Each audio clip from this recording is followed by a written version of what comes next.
1972 সালের 10 জানুয়ারি শেখ মুজিবুর রহমান সাহেব পাকিস্তানের কারাগার থেকে মুক্ত হয়ে বাংলাদেশে ফেরার পরপরই তিনি অকপটে বলতে গেলে বলতেই হয়, সে সময় তিনি ছিলেন জাতির অবিসংবাদিত নেতা। এদেশের 94% মানুষ তার দলের প্রতি আস্থা রেখেছিল 70-এর নির্বাচনে। আফসোস, এমন আকাশচুম্বী জনপ্রিয়তা আর মানুষের ভালোবাসা নিয়ে যিনি দেশের দায়িত্ব নিলেন, তিনি দেশটাকে সামলাতে পারলেন না। তিনি দেশ সামলাবেন কেমনে, তার দলকেই তো সামলাতে পারলেন না। এই জন্য সেই দলটির ব্যাপারে আক্ষেপ করে উনি অনেক কষ্টের কথা বলে গেছেন যে বিশ্বে বিভিন্ন দেশ যখন স্বাধীন হয়, মানুষ তারা সম্পদের খনি পায়, আমি পেয়েছি ভিন্ন খনি। কিসের খনি আমি এটা বলতে গেলাম না। সম্মানিত ভাইয়েরা, তিনি এও বলেছিলেন, কারে নিয়ে আমি সোনার বাংলা গড়ব, ডানে বায়ে সামনে পিছনে যার দিকে তাকাই একই চেহারা দেখতে পাই। তিনি তার জীবনের মূল্য দিয়ে এর প্রায়শ্চিত্ত করেছেন। অবশ্যই এইভাবে একটি পরিবারের নিহত হওয়াকে সভ্য বিশ্বে কেউ সমর্থন করে না, কিন্তু নিয়তে যার যেরকম লেখা তাকে তো সেরকমই বরণ করতে হবে। এটাও তো ঠিক যে স্বাধীন বাংলাদেশে তাদের শাসনামলে 36,000 মানুষকে বিনা বিচারে হত্যা করা হয়েছিল, যার মধ্যে 10,000 ছিল মুক্তিযোদ্ধা, যারা কিনা দেশ শাসন করেছিল বুক চিতিয়ে লড়াই করে।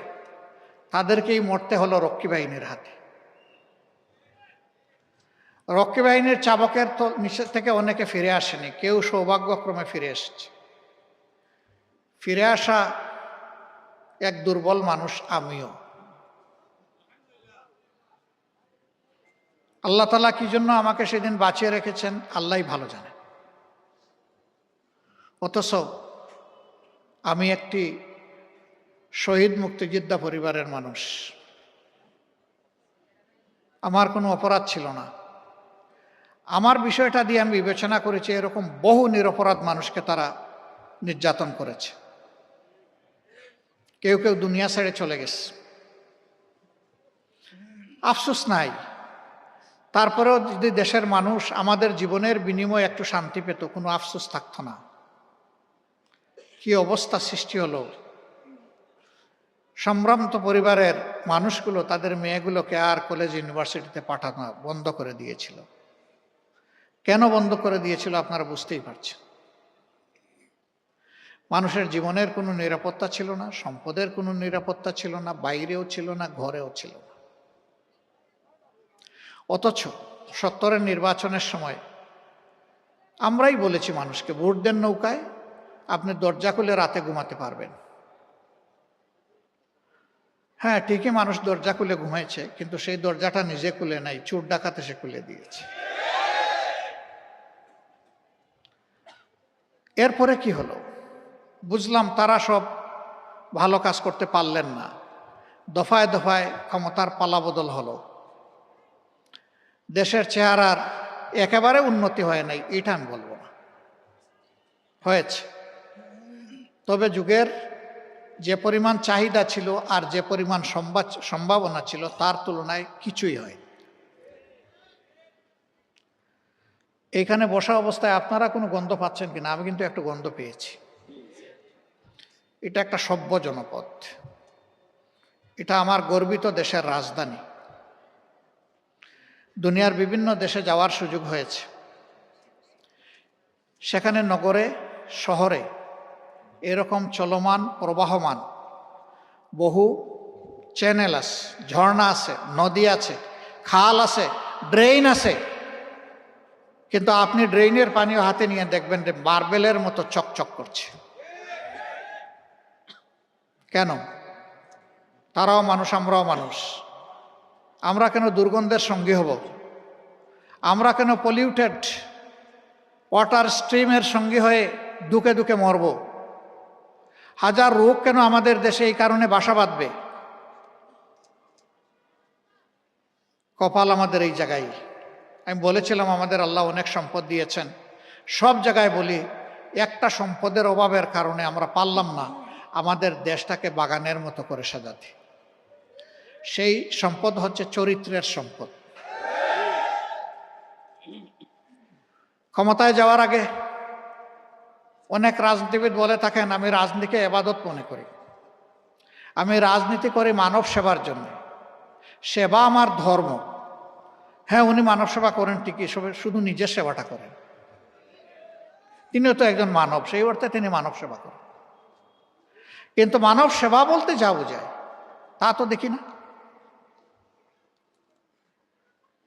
গত 15.5 বছর এদেশের মানুষ দারুণ কষ্টের মধ্য দিয়ে অতিবাহিত করেছে, আর আমাদের জন্য পরিবেশটা ছিল আরো একটু কষ্টের। জানেন সব কিছু, আমি এগুলো রিপিট করতে যাচ্ছি না। আমাকে একবার একজন তদন্তকারী কর্মকর্তা রিমান্ডে আমাকে জিজ্ঞেস করছে যে আপনি কি একটু দয়া করে আপনার সর্বশেষ ঠিকানাটা বলবেন। আমি বললাম বলবো, সর্বশেষ ঠিকানা আশা করছি এটা আল্লাহর জান্নাত। কয় না না, দুনিয়ার ঠিকানা। আমি বললাম যে সেইটা কোনটা বলবো? কয় কোনটা বলবেন মানে? বললাম যে আমার তো শত শত ঠিকানা আছে। কয় স্যার আপনি অ্যারেস্ট হয়ে এরকম আমাদের সাথে মৌজ করতে পারেন? বললাম মোটেই আমি মৌজ করছি না। কয় তাইলে কীভাবে বললেন যে শত শত ঠিকানা আছে? আপনি এত ধনী? বলে আপনি কল্পনা করতে পারবেন না আমি তার চেয়ে আল্লাহর মেহেরবানি বেশি ধনী। কয় একটু বুঝিয়ে বলবেন? আমি বললাম অবশ্যই। এই যে আপনারা আর আপনাদের সরকার, আপনাদের কারণে কোনো বাড়িতে 1 রাত, কোনো বাড়িতে 2 রাত, কোনো বাড়িতে 3 রাত, কোনো বাড়িতে 1 সপ্তাহ, কোনো বাড়িতে 2 সপ্তাহ, এরকম করে কেউই তো আমাদের বছরের পর বছর যাচ্ছে। এখন হিসাব পেয়েছেন যে আমাদের শত শত ঠিকানা কোথায়? এটা শোনার পরে বলে যে আপনার ঠিকানা আমার লাগবে না। বুঝতে পারছে যে এর পরবর্তী ঠিকানা তো শেষটা না, আরো কোনটা হয়ে যাবে। এইটা ছিল ভাই আমাদের কন্ডিশন। একটা স্বাধীন দেশে বসবাস করেছি, পরিবারের সদস্যদের মুখ দেখতে পারি নাই একটানা দেশে থাকা অবস্থায় 10.5 মাস। অবশ্য যখন জেলে যেতাম তখন মাসে একবার দেখার সুযোগ পেতাম, তারা আসতো আমাকে দেখতে। কিন্তু জেলের বাইরে যখন থাকতাম এটা হতো না। এখন বলবেন এটা তো আপনার উপর দিয়ে গেছে, তাতে দেশবাসীর কি? না, আমার উপর দিয়ে যায় না, এই কোটি কোটি মানুষের উপর দিয়ে একই অবস্থা গিয়েছে। আমি একা মজলুম ছিলাম না, বলতে গেলে গোটা দেশবাসী, গোটা সমাজই মজলুম ছিল। তারা আমাদের সবগুলো অধিকার একে একে কেড়ে নিয়েছিলেন। বাঁচার অধিকার, খাওয়ার অধিকার, কর্মসংস্থানের অধিকার, আমাদের ভোটের অধিকার, আমাদের মানব অধিকার, আমাদের নাগরিক অধিকার সবই তাদের জিম্মায় চলে গেছিল। তাদের অবস্থাটা ছিল তারা দেশের মালিক আর আমরা ভাড়াটিয়া। ভাড়াটিয়ারও ভাই একটা মর্যাদা থাকে, তাও মনে হয় আমাদেরকে ওভাবে চিন্তা করতো না দেশবাসীকে। এবং কোথায় কোথায় তারা হুমকি দামকি দিতেন, কোথায় কোথায় মানুষ খুন করতেন, কোথায় কোথায় বিচারের নামে মানুষকে ফাঁসিতে ঝুলাতেন। তাদের অবস্থাটা এমন হয়ে গিয়েছিল। কোনো এক কালের দুর্দর্শ একজন শাসক, সে যখন দেখলো যে ওই দেশের মানুষ কিছুটা নবীর রসুলের দিকে ঝুঁকে যাচ্ছে, তখন তাদেরকে এনে শাসালো। শাসায় বলল আমাকে তোমরা তোমাদের রব প্রতিপালক স্বীকার করো না? বলে হ্যাঁ করি তো। কয় শুধু প্রতিপালক স্বীকার করো না, সবচেয়ে বড় আনা রাব্বুকুমুল আলা, আমাকে সবচেয়ে বড় রব মানো কিনা? এরা ভয়ে অনেকেই বলেছে, যদিও তাদের ইমান এটা সাক্ষ্য দেয়নি, ভিতরে অন্য কিছু ছিল, যে হ্যাঁ আপনি আমাদের সবচেয়ে বড় রব। সেই সবচেয়ে বড় রব মাত্র 2টা মানুষকে তাড়া করতে গিয়ে 2 লক্ষ সৈন্যের বাহিনী, সুসজ্জিত বাহিনী, এবং স্বয়ং কমান্ডার ইন চিফ সেই রাজ্যের শাসক, শেষ পর্যন্ত আল্লাহ তাআলা বনী ইসরায়েলকে পার করে নিয়ে গেলেন, সমুদ্র ফাঁক করে 2 ভাগ করে শুকনা রাস্তা দিয়ে হাঁটাইয়া নিলেন। আর তারাও ওটা নিজেদের জন্য শুকনা রাস্তা মনে করে এদেরকে ধাওয়া করলো। 2 দিক থেকে পানির দেয়াল এসে মিশে গেল, তারা নিশ্চিহ্ন হয়ে গেল। পানিতে গলে মানুষ শেষ হয়ে যায়, কোনো অস্তিত্ব পাওয়া যায় না। কিন্তু আল্লাহ তাআলার কি অপূর্ব খেলা, সেই পানিতেই ফেরাউনকে আল্লাহ শুটকি বানাইয়া দিলেন। এখন ফেরাউনের শুটকি বা মমি এখন মিশরের মিউজিয়ামে আছে। মানুষ যায় দেখে, আর স্বৈরাচারী শাসকদের অতীত কি সেটা স্মরণ করে। কিন্তু ইতিহাসের বড় শিক্ষা হচ্ছে যে মানুষ ইতিহাস থেকে শিক্ষা নেয় না। যদি নিত তাইলে স্বৈরাচারীপনার দিকে মানুষ হাঁটত না। তারা হেঁটেছেন, তারা তিনটা নির্বাচন নিজেরা করেছেন তাদের মতো করে। প্রথমটা জনগণ যায়নি, বহু সেন্টারে মানুষ একজনও যায়নি, সেখানে বিড়াল ঘুমাচ্ছিল শান্তিতে, কুকুর ঘুমাচ্ছিল শান্তিতে। সেগুলা মিডিয়ার বন্ধুরা তুলে এনেছিলেন তারা তাদের শৈল্পিক হাত দিয়ে। দ্বিতীয় নির্বাচনটা তারা এতটাই আস্থা হারায় ফেললেন যে নির্বাচনের দিন পর্যন্ত ধৈর্য ধরতে পারলেন না। 18 সালে আমাকে এখানে জোটের পক্ষ থেকে ক্যান্ডিডেট করা হয়েছিল। আমি এক মুহূর্তের জন্য এইভাবে আপনাদের সামনে এসে দাঁড়াতে পারিনি, আপনাদের মুখ দেখতে পারিনি। এই পরিস্থিতি এমনভাবে সৃষ্টি করে রাখা হয়েছিল, সারা বাংলাদেশে 64 জন ক্যান্ডিডেটকে কারাগারে নিক্ষেপ করা হয়েছিল। 113 জনকে তাদের বাড়িতে গৃহবন্দী করা হয়েছিল, ঘর থেকে বের হতে দেওয়া হয়। সেই রকম করে নির্বাচন, তারপরেও নির্বাচনের দিন পর্যন্ত তারা ধৈর্য ধরেন নাই, রাতের বেলায় সাবাড় করে দিয়েছেন সব। বিবিসির একজন সাংবাদিক আমাকে প্রশ্ন করলেন, আগামীকালের নির্বাচনকে আপনি কিভাবে দেখছেন? আমি বললাম, আগামীকালকে নির্বাচন কোথায় ভাই? কেন, কালকে নির্বাচন হবে না? বললাম, না, নির্বাচন তো কালকে হবে না, আজকে রাতেই তো হচ্ছে নির্বাচন। বলেন কি আপনি? ভাই, আপনি সাংবাদিক, আপনার কাছ থেকে না আমি জানবো যে আজকের রাতের নির্বাচনটা কেমন হচ্ছে? আপনি দেখি আমারে জানতে চান? ওই যে এটা কি বলেন? আমি বললাম, ভাই, আমারে যারা প্রশ্ন করেছেন প্লিজ আপনি যান। মণিপুর মণিকানন 2 স্কুল সে ভিজিট করে গিয়ে বলল, ইউ আর কারেক্ট। নির্বাচন তো বিপুল উৎসাহ উদ্দীপনায় রাতের বেলা হচ্ছে একতরফা। এই নির্বাচনকে জনগণ মিডনাইট ইলেকশন নাম দিয়েছিল। জাপানের কূটনীতিবিদরা কখনো মুখ খুলে না অন্য দেশের রাজনীতির ব্যাপারে। এই প্রথমবার এই নির্বাচনের পরে জাপানের বাংলাদেশি যিনি রাষ্ট্রদূত ছিলেন তিনি বললেন, এটা নির্বাচন নয়, এটা মধ্যরাতের নির্বাচন। ইন্টারন্যাশনাল কমিউনিটিও এটাকে সেইভাবে নিয়েছিল। আর 24 সালে নির্বাচন করার জন্য প্রার্থী পাওয়া যাচ্ছে না, কে কম্পিটিশন করবে? সেখানে আমি আর ডামি এই মিলিয়ে তারা নির্বাচন করেছে। এখানে যাদের বয়স 35-36-এর নিচে তারা একটু হাত তুলেন তো দেখি। মাশাআল্লাহ, a good number of people. আপনারা জীবনে হাত নামান ভাই, কষ্ট করছেন। আপনারা জীবনে একটা ভোটও দিতে পারেন নাই। আপনারা কি তাদেরকে আপনাদের অধিকার কেড়ে নেওয়ার অধিকার দিয়েছিলেন? দেন নাই। সেই 3 নির্বাচনে আপনারা শুধু ভোট দিতে পারেন নাই না, আমরাও ভোট দিতে পারি নাই। আমি তো আমার ভোট হতে পারি।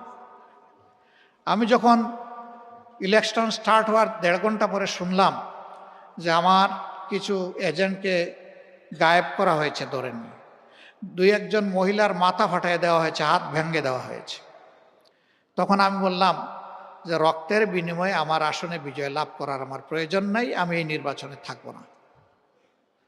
তাই সারা দেশের খবর নিয়ে আমরা 12টা 15 মিনিটের সময় বলে দিলাম যে এই নির্বাচনে আমরা নাই, এটা আমরা প্রত্যাখ্যান করলাম। আমরা অবৈধ নির্বাচনকে বৈধতা দিতে চাই না। আমাদের বিভিন্ন দেশের বন্ধুবান্ধব বলতো, তোমরা বলতেছো ওরা ফেয়ার ইলেকশন দিবে না, তোমরা না গিয়ে কিভাবে এটা প্রমাণ করবা যে ওরা ফেয়ার ইলেকশন? তোমরা যাও, তারপরে বোঝা যাবে ইলেকশন ফেয়ার না আনফেয়ার। অবশ্যই ইলেকশন হয়ে যাওয়ার পরে আর কোনো বন্ধুবান্ধব এই কথা বলে নাই যে তোমরা নির্বাচনে যাও। 24 সালের নির্বাচনের পরে তারা ঘোষণা দিয়েছিল 41 সাল পর্যন্ত বাংলাদেশের ইজারা তারা গ্রহণ করেছেন, যে আমরা 41 সাল পর্যন্ত এই দেশকে সাজাবো, অর্থাৎ আমরা ক্ষমতায় থাকবো। তো তুতিল মুলকা মান তাশাউ ওয়া তানজিউল মুলকা মিম্মান তাশা। আল্লাহ হচ্ছেন সমস্ত মুলকিয়াতের মালিক। কুলিল্লাহুম্মা মালিকাল মুলক, নবী তুমি বলে দাও তিনি সেই মহান আল্লাহ যিনি সমস্ত বাদশাহীর মালিক। তার মহান বাদশাহী থেকে দুনিয়ার শৃঙ্খলা বিধানের জন্য যেখানে যেখানে প্রয়োজনে একটু হালকা কর্তৃত্ব তিনি দান করেন। এই কর্তৃত্বে যারা ব্যর্থ প্রমাণিত হয়, জালেম প্রমাণিত হয়, দুঃখবাজ খেয়ানতকারী প্রমাণিত হয়, সন্ত্রাসী প্রমাণিত হয়, আমি তাদের কাছ থেকে আস্তে করে ক্ষমতা কেড়ে নিই। সব কিছু সাজানো হয়েছিল 41 সালের জন্য। 24 সাল যে 41 হয়ে যাবে তারা এটা বুঝতে পারেন নাই। সে বছরটা আমি আল্লাহ তাআলার মেহমান হিসেবে হজে গিয়েছিলাম। অনেক মানুষ মুখের দিকে তাকায় বলতো, যারা চিনত যে আমাদের কি বাঁচার কোনো পথ বের হবে। বলতাম কেন নয় ভাই? কই কিভাবে? যে আল্লাহ যেভাবে অতীতে করেছেন সেইভাবে। ওই যে কোনো আলো দেখি না তো, এটা কারে দিয়ে হবে? তাই আমি বলতাম যে কেন, সকল যুগেই পরিবর্তন এসেছে।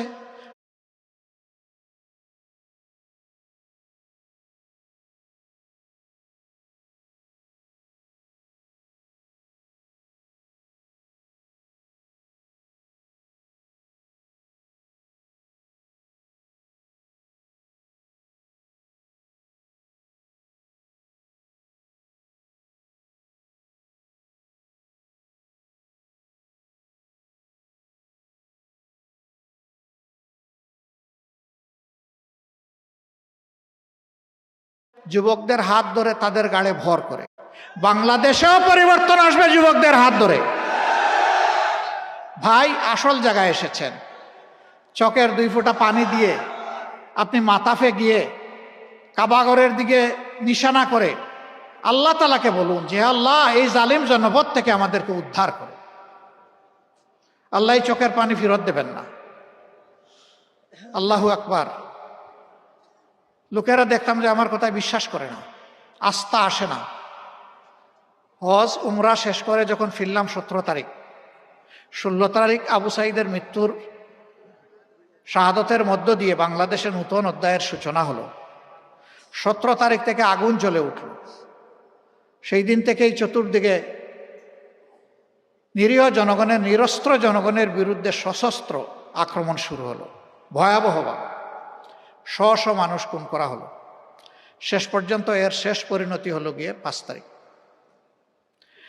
যারা বলেছিলেন আমরা পালাই না, তারা জানি না এখন কিভাবে কোথায় গেলেন। আমরা কোনোদিন এটা বলি নাই যে আমরা পালাই না। তবে আলহামদুলিল্লাহ রাব্বুল ইজ্জত আমাদেরকে এটুকু মেহেরবানি করেছেন যে আসলেই আমরা পালাইনি।